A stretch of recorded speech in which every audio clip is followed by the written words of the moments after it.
ఒకటి మాత్రము నేనెరుగుదును, నేను గుడ్డివాడనై ఉండి ఇప్పుడు చూచుచున్నాను. చిన్న ప్రార్థన చేసుకుందామండి. దయమేయుడమైన ప్రభువా, ఈ ఉదయకాలమందు మీ పరిశుద్ధమైనటువంటి సాన్నిధ్యమునకు మేము వచ్చి ఉండగా, మీ వాక్యములోని కొద్ది భాగమును మేము చదివి ప్రభువా దానిని గ్రహించున్నట్లుగాను, దానిని అర్థం చేసుకుని ప్రభువా మా యొక్క జీవితములలో ఫాలో అయ్యేటువంటి వారినిగా మమ్మల్ని చేయవలనని క్రీస్తు నామమున వేడుకొంచున్నాం తండ్రి, ఆమేన్. యోహాను సువార్త 9వ అధ్యాయము 1 నుండి 3 వచనముల వరకు చదువుకుందాం. ఆయన మార్గమున పోవుచుండగా పుట్టిగ్రుడ్డి అయిన ఒక మనుషుడు కనబడెను. ఆయన శిష్యులు, బోధకుడా, వీడు గుడ్డివాడై పుట్టుటకు ఎవడ పాపం చేసెను? వీడా వీని కన్నవారా అని అడుగగా, యేసు వీడైనను వీని కన్నవారైనను పాపం చేయలేదు గాని దేవుని క్రియలు వీని యందు ప్రత్యక్షపరచబడుటకే వీడు గుడ్డివాడుగా పుట్టెను. ఇక్కడ మనం చూసినట్లయితే యేసుక్రీస్తు ఆయన యొక్క శిష్యులు మార్గమున వెళుతున్నప్పుడు ఒక పుట్టి గుడ్డివాడు కనపడ్డాడు. అప్పుడు శిష్యులు ఏమన్నారంటే యేసుతోటి, బోధకుడా, వీడు గుడ్డివాడే పుట్టుటకు ఎవరు కారణం? ఇతడేనా, లేకపోతే వీని కన్నటువంటి ఇతని తల్లిదండ్రులా అని అడిగారు. అప్పుడు యేసు ఏమన్నాడంటే, వీడైనా వీని కన్నవారైనా కాదు గాని దేవుని క్రియలు వీని యందు ప్రత్యక్షపరచబట్టుకే వీడు గుడ్డివాడుగా పుట్టాడు అని చెప్పాడు. తర్వాత 6వ వచనంలో, ఆయన ఇట్లు చెప్పి నేల మీద ఉమ్మి వేసి ఉమ్మితో బురద చేసి వాని కన్నుల మీద బురద పూసి, నీవు సిలోయము అను కోనేటికి వెళ్ళి అందులో కడుగుకొనుమని చెప్పాను. సిలోయమను మాటకు పంపబడిన వాడని అర్థము. వాడు వెళ్ళి కడుగుకొని చూపుగలవాడై వచ్చాను. ఇక్కడ మనం చూసినట్లయితే యేసు నేల మీద ఉమ్మి వేసి ఆ ఉమ్మితో బురద చేసి వాని కన్నుల మీద బురద రాసి, నీవు సిలోయమను కోనేటికి వెళ్ళి అందులో కడుగుకొని స్వస్థత నొందుము అని చెప్పినట్లుగా చూస్తూ ఉన్నాము. వాడు వెళ్ళాడు, విన్నాడు ఆ మాటలను, స్వస్థత పొందాడు. 8వ వచనం, కాబట్టి పొరుగువారును వాడు భిక్షకుడని అంతకుముందు చూచిన వారును వీడు కూర్చుండి భిక్షమెత్తుకొని వాడు కాడా అని అడిగిరి. వీడే అని కొందరు, వీడు కాడు వీని పోలి ఉన్న ఒకడని మరికొందరును అనిరి. వాడైతే నేనే అనెను. వారు, నీ కన్నులు ఎలాగూ తెరవబడినని వానిని అడుగగా, వాడు, యేసు అనునొక మనుషుడు బురద చేసి నా కన్నుల మీద పూసి, నీవు సిలోయమను కోనేటికి వెళ్ళి కడుగుకొనుమని నాతో చెప్పాను. నేను వెళ్ళి కడుగుకొని చూపు పొందితినెను. ఇక్కడ మనం చూసినట్లయితే అతనికి ఇరుగు పొరుగు వారు కొందరున్నారు. అతనిని భిక్షాటన చేయటం చూసినటువంటి వాళ్ళు, ముందుగా చూసినటువంటి వాళ్ళు కొందరున్నారు. వీరందరూ కూడాను ఈ స్వస్థత నొందినటువంటి ఇతన్ని చూచి, వీడు కూర్చుండి భిక్షమెత్తుకుని వాడు కాడా అని అడిగిరి. అయితే ఇతనే అని కొందరు, ఇతను కాదు, ఇతను పోలినటువంటి మరి ఒకడు అయి ఉండొచ్చు అని కొందరు, ఇలాగా రకరకాలుగా వాళ్లలో సందేహాలు వచ్చినాయి. అయితే వాడు నేనే అని చెప్పి తనని గురించి తాను చెప్తూ ఉన్నాడు. అప్పుడు వాళ్ళు ఏమన్నారంటే, నీ కన్నులు ఎలాగో తెరవబడినాయ్యా అని అడిగితే వాడు ఉన్నమాట చెప్పాడు. యేసు అనునొక మనుష్యుడు బురద చేసి నా కన్నుల మీద పూసి, నీవు సిలోయమను కోనేటికి వెళ్ళి కడుగుకొనుమని నాతో చెప్పెను. నేను వెళ్ళి కడుగుకొని చూపు పొందితినని చెప్పాను. వాడు ఉన్నటువంటి మాట ఉన్నట్టుగా చెప్పాడు. 12వ వచనం, వారు ఆయన ఎక్కడనని అడుగగా వాడు, నేను ఎరుగనని. 13, అంతకుముందు గుడ్డివాడై ఉండిన వానిని వారు పరిసయ్యుల యొద్దకు తీసుకొని పోయిరి. ఆయన ఎక్కడున్నాడయ్యా అని అడిగితే నాకు తెలియదు అన్నాడు. అప్పుడు వీళ్ళు ఏం చేశారంటే పరిసయ్యుల యొద్దకు వాన్ని తీసుకుపోయారు. ఎవరు తీసుకెళ్ళింది? ఇరుగు పొరుగు వారు, అంతకుముందు ఇతను భిక్షాటన చేసుకోవటం చూసినటువంటి వారు, ఇప్పటి వరకు ప్రశ్నించిన వారు, ఇప్పుడు పరిశీల యొద్దకు తీసుకుని వెళ్ళారన్నమాట. 14వ వచనం, యేసు బురద చేసి వాని కన్నులు తెరచిన దినము విశ్రాంతి దినము. వాడు ఎలాగూ చూపు పొందెనో దానిని గుర్చి పరిసయ్యులు కూడా వానిని మరలా అడుగగా, వాడు నా కన్నుల మీద ఆయన బురద ఉంచగా నేను కడుగుకొని చూపు పొందినని వారితో చెప్పాను. ఎప్పుడైతే పరిశీల యొద్దకు తీసుకుని వెళ్ళారో పరిసయ్యులు కూడా కొన్ని ప్రశ్నలు వేయటం ప్రారంభించారు. అప్పుడు ఉన్నటువంటి మాట వాళ్లతో కూడా ఉన్నట్టుగానే వాడు చెప్పాడు, ఇదిగో యేసు అనేటువంటి ఆయన బురద చేసి నా కన్నుల మీద ఉంచి నన్ను కడుక్కొని స్వస్థత పొందమని చెప్పాడు. నేను అలాగే స్వస్థత పొందానని చెప్పాడు. 16వ వచనం. కాగా పరిసయ్యులలో కొందరు, ఈ మనుషుడు విశ్రాంతి దినము అనుసరించట్లేదు గనుక దేవుని యొద్ద నుండి వచ్చినవాడు కాడన్రి. మరికొందరు, పాపి అయిన మనుషుడు ఇలాంటి సూచక క్రియలు ఎలాగూ చేయగలడనిరి. ఇట్లు వారిలో భేదము పుట్టాను. పరిసయ్యులంటే ఎవరంటే యూదులలోనే మరి ఒక తెగవారు. వీరికి ఉన్నటువంటి ఈ యొక్క నమ్మకములు కొంత వేరుగా ఉంటాయి అన్నమాట. వీళ్ళకి కొంత భేదం పుట్టింది. ఏమన్నారంటే, ఆయన విశ్రాంతి దినమున ఇతనిని స్వస్థపరిచి విశ్రాంతి దినమున ఆచరించలేదు కాబట్టి ఆయన దేవుని యొద్ద నుండి వచ్చినవాడు కాడని కొందరంటే, కొందరేమన్నారంటే, అలాగైతే ఆ రకంగా అతను పాపం చేసి ఉన్నట్లయితే ఇలాంటి సూచక క్రియలు ఎలాగో చేయగలడు అని వారికి భేదం పుట్టింది. కొంతనేమో అట్లా అన్నారు, కొందరేమో ఈ విధంగా అన్నారు. 17వ వచనం. కాబట్టి వారు మరలా ఆ గుడ్డివానితో, అతడు నీ కన్నులు తెరిచినందుకు నీవు అతని గూర్చి యేసును ఏమనుకొనుచున్నావని అడుగగా ఆయన ఒక ప్రవక్త అనెను. 18వ వచనం. వాడు గుడ్డివాడై ఉండి చూపు పొందనని యూదులు నమ్మక చూపు పొందిన వాని తల్లిదండ్రులను పిలిపించిరి. 17వ వచనంలో ఏముందంటే, గుడ్డివానితో నీ కన్నులు ఆయన తెరిచాడు కదా, నువ్వు ఆయన్ని ఏమనుకుంటున్నావయ్యా అని అడిగారు. అతను అన్నాడు, ఆయన ఒక ప్రవక్తని నేను అనుకుంటున్నానండి అని అన్నారు. ఇతనితో అయ్యే పని కాదు అని చెప్పి అనుకున్నారేమో వాళ్ళు మీ తల్లిదండ్రుల్ని పిలుచుకురా అని చెప్పి తల్లిదండ్రులను పిలువని పంపారు. వాడు గుడ్డివాడై ఉండి చూపు పొందినని యూదులు నమ్మక చూపు పొందిన వాని తల్లిదండ్రులను పిలిపించి, గుడ్డివాడై పుట్టినని మీరు చెప్పు, మీ కుమారుడు వీడేనా? అలాగైతే ఇప్పుడు వీడెలాగో చూచుచున్నాడని వారిని అడిగిరి. సరే, తల్లిదండ్రులు వచ్చారు. తల్లిదండ్రులను అడిగారు అనమాట. గుడ్డివాడై పుట్టాడని మీరు చెప్తున్నారు చూసారా, మీకు ఒక కొడుకు పుట్టాడని, అతను ఇతడేనా? ఇప్పుడు ఎలా చూస్తున్నాడు అని అడిగారు. అందుకు వాని తల్లిదండ్రులు, వీడు మా కుమారుడని, వీడు గుడ్డిగా పుట్టినని మేము ఎరుగుదము. ఇప్పుడు వీడు ఎలాగో చూచుచున్నాడో ఎరుగము. ఎవడు వీని కన్నులు తెరచెనో అదియూ మేము ఎరుగము. వీడు వయసు వచ్చినవాడు, వీనినే అడుగుడి, తన సంగతి తానే చెప్పుకొనగలడని వారితో అనిరి. ఇక్కడ తల్లిదండ్రుల్ని ఎప్పుడైతే ప్రశ్నించారో వాళ్ళేమని చెప్తున్నారంటే, చాలా తెలివిగా సమాధానం చెప్పారు. ఏమని చెప్పారంటే, వీడు మా కుమారుడని, వీడు గుడ్డిగా పుట్టాడని మాత్రం మాకు తెలుసు. అయితే వీడిప్పుడు ఎలా చూస్తున్నాడో, ఎవరు వీడి కన్నులు తెరిచారో అది మాకు తెలియదు. వాడు వయసు వచ్చినవాడు, వాడు పెద్దవాడు, వాడిని అడగండి, వాడే చెప్తాడు అని చెప్పి వీళ్ళు అన్నారు. 22వ వచనం. వాని తల్లిదండ్రులు యూదులకు భయపడి అలాగూ చెప్పిరి. ఆ రోజుల్లో కొంత భయము అనేటువంటిది ఉన్నది. ఎందుకనేటువంటిది ఇక్కడ చెప్తా ఉన్నారు. ఎందుకనినా ఆయన క్రీస్తుని ఎవరైనా ఒప్పుకునే నేడలా వానిని సమాజ మందిరములో నుండి వెలివేతమని యూదులు అంతకు ముందుకు నిర్ణయించుకుని ఉన్నారు. కాబట్టి ఎవరైనా సరే ఆయన క్రీస్తు అని గనుక చెప్పి ఒప్పుకున్నట్లయితే వారిని సమాజ మందిరంలో నుండి వెలివేస్తామని చెప్పి యూదులు నిర్ణయించుకుని ఉన్నారు. కాబట్టి అలాంటి వెలివేతకు ఏమైనా గురవుతామేమో అని చెప్పి వీళ్ళు ఏం చేశారంటే, నెమ్మదిగా క్లవర్గా బాగా సమాధానం అని చెప్పి నెమ్మదిగా తప్పించుకున్నారు. 23. కావున వాని తల్లిదండ్రులు వాడు వయసు వచ్చిన వాడు వానిని అడుగుడనిరి. కాబట్టి వారు గుడ్డివాడై ఉండిన మనుషుని రెండవ మారు పిలిపించి, దేవుని మహిమపరచుము, ఈ మనుషుడు పాపి అని మేమెరుగుదుమనిరి. వాడు ఆయన పాపియో కాడో నేను ఎరుగను. ఒకటి మాత్రము నేను ఎరుగుదును, నేను గుడ్డివాడనై ఉండి ఇప్పుడు చూచుచున్నానెను. కాబట్టి రెండో మారు వాళ్ళ పేరెంట్స్ని పక్కన పెట్టి మళ్ళీ ఆయన పిలిచి ఏమన్నారంటే, నువ్వు దేవుని మహిమపరచు, నీ కన్నులు తెరిచినటువంటి ఈ మనుషుని కాదు, ఈ మనుషుడు పాపి అని మేము ఎరుగుదుము అని చెప్పారు. అప్పుడు వాడేమన్నాడంటే, ఆయన పాపియో కాడో నేను ఎరుగను, ఒకటి మాత్రము నేను ఎరుగుదును, నేను గుడ్డివాడనయ్యండి ఇప్పుడు చూచుచున్నానెను. ఇప్పుడు మనం చదువుకున్నటువంటి ఈ యొక్క వృత్తాంతమును ఒకసారి పరిశీలించినట్లయితే, మొట్టమొదటిగా ఇక్కడ ఒక పుట్టు గ్రుడ్డివాడిని చూస్తున్నాం మనము. పుట్టి గ్రుడ్డివాడంటే అతనికి చూడగలిగిన ఏ వస్తువుని గురించి అతనికి ఏ విధమైనటువంటి ఐడియా ఉండదు. ఎందుకంటే ఒక్కసారి కూడా కన్నులు తెరవలేదు. పుట్టిన దగ్గర నుండి కన్నులు మూసుకునే ఉన్నాయి, కన్నులు కనపడవు.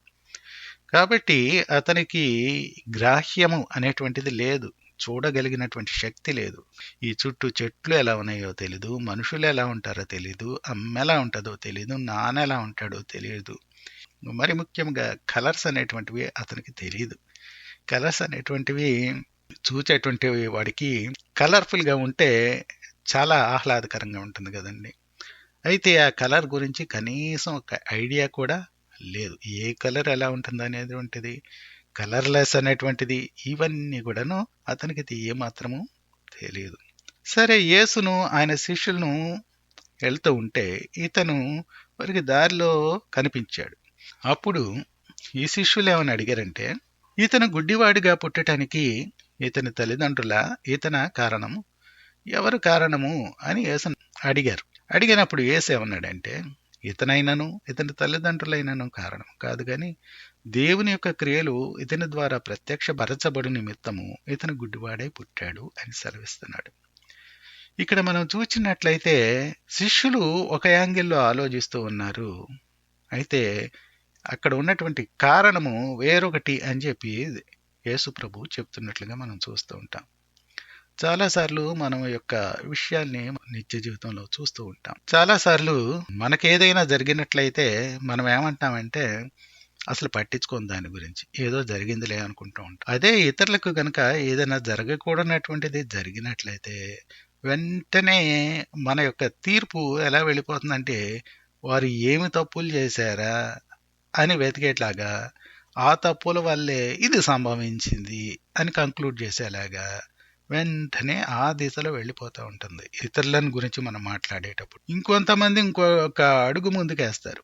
వాళ్ళు ఏం చేస్తారంటే, వారు మనకేమైనా ఎప్పుడైనా హాని చేశారా, కీడు చేశారా, లేకపోతే మన గురించి వ్యతిరేకంగా మాట్లాడారా, మనం అంటే పెద్ద పడినట్లుగా ఉండేటువంటి వాళ్ళ అని ఆలోచించి అందువలననే ఈ యొక్క కీడు వాళ్ళ మీదకి వచ్చిందని చెప్పేటువంటి వాళ్ళు సహితం ఉన్నారు. సరే, ఇవన్నీ కూడాను ఏంటంటే మానవ బలహీనతలు. మన వరకైతే ఒక రకంగా చూసుకుంటా ఉంటాము. మనకైతే యాక్చువల్గా ఇది మన చేసినటువంటి తప్పిదం వల్లే, పాపం వల్లనే వచ్చినప్పటికీ మనం ఏమంటామంటే, కాదు కాదు కాదు అది వేరే దాని వలన వచ్చింది, నేను చేసినటువంటి తప్పు వలన కాదు, పాపం వలన కాదు అని చెప్పి ఏదో విధంగా చెప్పేసి సర్దిపుచ్చుకుంటానికి ప్రయత్నిస్తుంటాం. అదే ఇతరుల విషయానికి వచ్చేటప్పుడు కల్లా అక్కడ లేనటువంటి వాటిని సృష్టించి వాటిని వారికి అంటగట్టడానికి ప్రయత్నిస్తూ ఉంటాం. ఈ యొక్క నేచర్ అనేటువంటిది మనలో ఉన్నట్లయితే దాన్ని తప్పనిసరిగా వెంటనే మనం సరి చేసుకోవలసినటువంటి అవసరత ఎంతైనా ఉన్నది. తర్వాత పాయింట్కి వచ్చినట్లయితే ఇక్కడ పరిసయ్యులను మనం చూస్తున్నాం. ఈ పరిసయ్యులను మనం చూసినప్పుడు ఈ పరిసయ్యులు మొదటి నుండి యేసు అంటే ప్రెజుడీస్ కలిగి ఉండేవాళ్ళు, ఆయనంటే వ్యతిరేక భావం కలిగి ఉండేవాళ్ళు. మన హృదయంలో ఎలాంటి భావం ఇతరుల పట్ల ఉంటుందో దానిని బేస్ చేసుకొని ఇతరులను మనం జడ్జి చేస్తూ ఉంటాం. కాబట్టి ఈయన పట్ల సరైనటువంటి అభిప్రాయం వారికి లేకపోవటం వలన ఆయన చేసేటువంటి ప్రతి పని మంచి పని అయినా సరే లోక కళ్యాణానికి ఉపయోగపడేటువంటిది అయినప్పటికీ దానిలో ఏదో తప్పు పట్టడానికి వారు ప్రయత్నిస్తూ ఉండేవాళ్ళు. ఇదే పని ఇప్పుడు కూడా చేస్తూ ఉన్నారు. తర్వాత ఇంకోటి ఏంటంటే, అది సబ్బాతు రోజు అంట. సబ్బాతు రోజున ఇతనిని స్వస్థపరిచాడు కాబట్టి సబ్బాతును ఈయన ఆచరించట్లేదు, కాబట్టి ఈయన పాపి. మోషే ధర్మశాస్త్రంలో సబ్బాతును గురించి వ్రాయబడి ఉన్నది, ఏ విధమైన పని చేయకూడదని.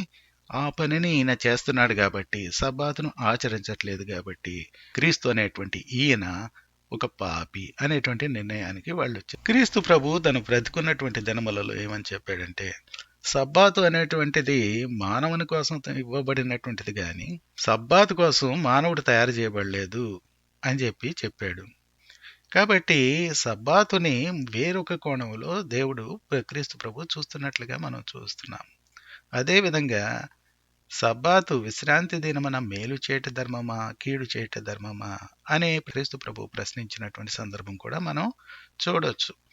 కాబట్టి సబ్బాతు అనేటువంటిది మేలైనటువంటి వాటికి, లోక కళ్యాణమునకు ఉపయోగపడేటువంటి వాటికి, ఈ విధమైనటువంటి పనులకు మనం వాడుకోవటంలో తప్పేం లేదు. యాక్చువల్గా మనం సబ్బాతు రోజున చేయకూడనటువంటి వాటిని గురించి కొన్నిసార్లు ఆలోచిస్తూ ఉంటాం, కానీ చేయవలసినటువంటి వాటిని ఎన్నో వాటిని మనం చేయం, వాటి గురించి ఎప్పుడు మాట్లాడం. కాబట్టి దీనిని గురించి ఎవరి మనసాక్షి ఏ విధంగా చెప్తే ఆ విధంగా ముందుకు వెళ్ళొచ్చు. సబ్బాతుని పవిత్రంగా ఆచరించాలి అనుకునేటువంటి వాళ్ళు దానిని ఆ విధంగా ఆచరించలేనటువంటి వాళ్ళ గురించి వారేదో తప్పు చేసేసినట్లుగా ఫీల్ అవ్వాల్సిన అవసరం లేదు. అదేవిధంగా సబ్బాతు రోజున కూడాను అన్ని దినములు ఒకటే అని భావించేటువంటి వారు కూడాను సబ్బాతు ఆచరించేటువంటి వాళ్ళ గురించి వారు కూడా ఏదో పైత్యంతో ఇలాగ చేస్తా ఉన్నారు అని అలా అభిప్రాయపడాల్సినటువంటి అవసరం లేదు. ఈ పరిసయ్యులు చివరగా ఆ గుడ్డివానితో ఏమన్నారంటే, దేవునిని మహిమపరచు, ఇతడు పాపి అని మేము ఎరుగుదుము అని చెప్తున్నారు. వాళ్ళ అభిప్రాయాన్ని వారికి చెప్తున్నారు. ఏంటి? సబ్బాతును ఆచరించలేదు కాబట్టి ఆయన పాపి అనేటువంటి అభిప్రాయం వారిలో ఉంది. వాళ్ళ జడ్జిమెంట్ అది. ఈ జడ్జిమెంట్ని ఇతరుల మీద రుద్దాలని, అదే జడ్జిమెంట్ ప్రకారము వీళ్ళ ఏ విధంగా అయితే ఆలోచిస్తున్నారో అదే విధంగా అందరూ ఆలోచించాలని, ఈ విధంగా వారి యొక్క మనస్తత్వం ఉన్నది. అయితే అతను వేరే సమాధానం చెప్పాడు. దాని గురించి తర్వాత మనం చూద్దాం. అతని యొక్క తల్లిదండ్రుల యొద్దకు మనం వచ్చినప్పుడు వాళ్ళు చాలా క్లవర్గా ఆన్సర్ చెప్పారు. ఆ సమయంలో ఉన్నటువంటి ఆ యొక్క పరిస్థితిని దృష్టిలో పెట్టుకుని, లోపల ఉన్నటువంటి భయంతో వారు ఏం చెప్పారంటే, వాడు పెద్దవాడు, ఉన్నటువంటి విషయం ఇది. పుట్టినప్పుడు వాడు గురుడ్డిగా పుట్టాడు కాబట్టి వాడు పుట్టి గురుడ్డివాడు. అయితే ఇప్పుడు ఎలా చూస్తున్నాడో మాకు తెలియదు. ఎందుకంటే యేసు ఆయన శిష్యులు వచ్చినప్పుడు ఆ తల్లిదండ్రుల పక్కనే లేరు కాబట్టి వాడు ఎలా చూస్తున్నాడో తెలియదు. ఎవరు ఆ కన్నులను తెరిచారో అది కూడా మాకు తెలియదు. వాడు వయసు వచ్చిన వాడు, వాడిని అడగండి, వాడే చెప్తాడని చాలా క్లవర్గా సమాధానం చెప్పారు. ఈ మాటకు ఈ పరిసయ్యులు అనేటువంటి వాళ్ళు, యూదులు అయినటువంటి వాళ్ళు ఏమీ అనలేకపోయారు. వాళ్ళు పక్కన పెట్టేసేసి మళ్ళీ రెండోసారి ఈ గురిడ్డి వారిని మళ్ళీ పిలిచారు. పిలిచి అడిగారు, ఆయనను గురించి నువ్వేమనుకుంటున్నావా అంటే, ఆయన ఒక ప్రవక్త అని చెప్పి అనుకుంటున్నాను అని చెప్పి ఈ యొక్క గురిడ్డివాడు చెప్పాడు. రెండవది, ఈ గురిడ్డివాడు చేసినటువంటి పని ఏంటంటే, ఆయనను గురించి ధైర్యంగా సాక్ష్యం ఇచ్చాడు. జరిగినటువంటి విషయాన్ని ఉన్నది ఉన్నట్లుగా 2-3 సార్లు అటు ఇటు తిప్పి అడిగారు. పరిసయ్యుల దగ్గరికి తీసుకెళ్లారు. ముందు ఈ పరిసయ్యుల దగ్గరికి తీసుకెళ్లక ముందు చుట్టుపక్కల ఉన్నటువంటి వాళ్ళు, తెలిసినటువంటి వాళ్ళు ప్రశ్నించారు. ఎవరు ప్రశ్నించినప్పటికీ, ఎప్పుడు ప్రశ్నించినప్పటికీ ఈ గుడ్డివాడు మాత్రము చాలా ధైర్యంగా తనకు జరిగినటువంటి విషయాన్ని అక్కడ ఉన్నటువంటి ఆ యొక్క సమాజ మందిరంలో నుంచి వెలివేస్తారేమో అనేటువంటి ఆ యొక్క భయం ఏమీ లేకుండా తాను సాక్ష్యం ఇవ్వటం అనేటువంటిది మనం అప్రిషియేట్ చేయాలి. చివరగా ఏమన్నాడంటే, తను చెప్పినటువంటి ఆ యొక్క ఫైనల్గా ఇచ్చినటువంటి ఆ యొక్క సాక్ష్యము చాలా చాలా ప్రాముఖ్యమైనది. తను ఏమన్నాడంటే, ఎప్పుడైతే వీళ్ళు పరిసయ్యులు వీళ్ళందరూ కూడాను, నువ్వు దేవుని మహిమ పరచవయ్యా, నీ కన్నులు తెరిచినటువంటి ఆ యేసు అనే తను కాదు, అతను పాపిని మేము ఎరుగుదుము అని చెప్పినప్పుడు అతను ఏమన్నాడంటే, అతను పాపో కాదో నాకు తెలియదు, కానీ నా యొద్దకు వచ్చి నా కన్నులు తెరిచాడు కాబట్టి నేను ఒకప్పుడు గుడ్డిగా ఉన్నాను, అది నాకు తెలుసు. ఇప్పుడు నేను చూస్తున్నాను, అది కూడా నాకు తెలుసు. ఇది నా అనుభవము కాబట్టి ఈ అనుభవమును నేను ప్రకటిస్తున్నాను అని చెప్పాడు. ఎంత షార్ట్గా, స్వీట్గా, పవర్ఫుల్గా ఉందో చూడండి ఇతని మెసేజ్. ఆయన పాపియో కాడో నేను ఎరుగను, అయితే ఒకటి మాత్రము నేను ఎరుగుదును, నేను గుడ్డివాడనై ఉన్నాను, ఇప్పుడు చూచుచున్నాను. చూసారా ఎంత ధైర్యంగా ఇతను సాక్షి అయి ప్రభు కోసం సాక్ష్యం చెప్తా ఉన్నాడు. దీనిని బట్టి మన యొక్క జీవితంలో మనం ఫాలో అవ్వవలసినటువంటిది ఏమిటి అనేటువంటి తర్వాత చూద్దాం. మొట్టమొదటిగా, నువ్వు శుద్ధుడవైనావా? పాపముల నుండి, నీ యొక్క జీవితం నుండి, మోసకరమైనటువంటి జీవితం నుండి, అక్రమ జీవితం నుండి, ఈ లోక సంబంధమైనటువంటి జీవితం నుండి నీవు కడగబడి నీవు పరిశుద్ధుడవైనావా? అది మొట్టమొదటి ప్రశ్న. రెండవది, కడగబడిన తర్వాత నీవు ధైర్యముగా ఉన్నావా? క్రీస్తు కోసము సాక్ష్యం ఇచ్చేటువంటి విషయంలోనూ, క్రీస్తు కోసం మరి ముఖ్యముగా బ్రతికేటువంటి విషయంలోనూ, మాటలోను, క్రియలోను, తలంపులోను, అన్ని విషయముల్లోనూ ఆయన కొరకు నీవు ధైర్యంగా నిలబడి సాక్షివై బ్రతుకుతున్నావా? మూడవది, ఈరోజు నువ్వు సాక్షివై ఉన్నావా? కొందరు ఏమంటారంటే, నేను ఒక 25 సంవత్సరాల క్రితం రక్షణ పొందానండి అంటే బాగానే ఉంది. ఈ 25 సంవత్సరాల నీ యొక్క జీవితం ఎలా కొనసాగింది? విశ్వాస జీవితం. ఈ దినమందు నువ్వు విశ్వాసమై ఉన్నావా? ఈ మధ్యలో కొనసాగినటువంటి జీవితంలో నీవు హెచ్చు తగ్గులలో దేవుని మీద ఆనుకొనుచు ఆత్మీయ పరిపక్వత కలిగినటువంటి వాడిగా కొనసాగావా? ఇక చివరిది, ఈరోజు నీవు ఆయనను వెంబడిస్తూ ఉన్నావా? ఆయనను వెంబడించనట్లయితే ఈ దినమందే మరి తిరిగి ఆయన యొద్దకు వచ్చి ఆయనను చేరి ఆయనను వెంబడించవలసినది. దేవుడి మాటలను మన హృదయములకు దీవించునుగాక. చిన్న ప్రార్థన చేసుకుందామండి. దయమేడమైన తండ్రి, ఈ కొద్ది మాటలు మా హృదయములకు ఉపయోగమైనవిగా చేయండి ప్రభువా. మా హృదయాంతరంగంలో మీ యొక్క క్రియను ఎల్లప్పుడూ జరిగించండి. మేము ధైర్యంగా ఉండి నీ కొరకు సాక్ష్యం ఇచ్చేటువంటి వారంగాను, మేము ఎల్లప్పుడూ నీలో నిలిచి మీ యొక్క సత్యమును ప్రకటించే వారంగాను, మా బ్రతుకులలో మిమ్మల్ని చూపేటువంటి వారిని గాను మమ్మల్ని చేయండి. క్రీస్తు నామమున వేడుకొంచున్నాము తండ్రి. ఆమేన్.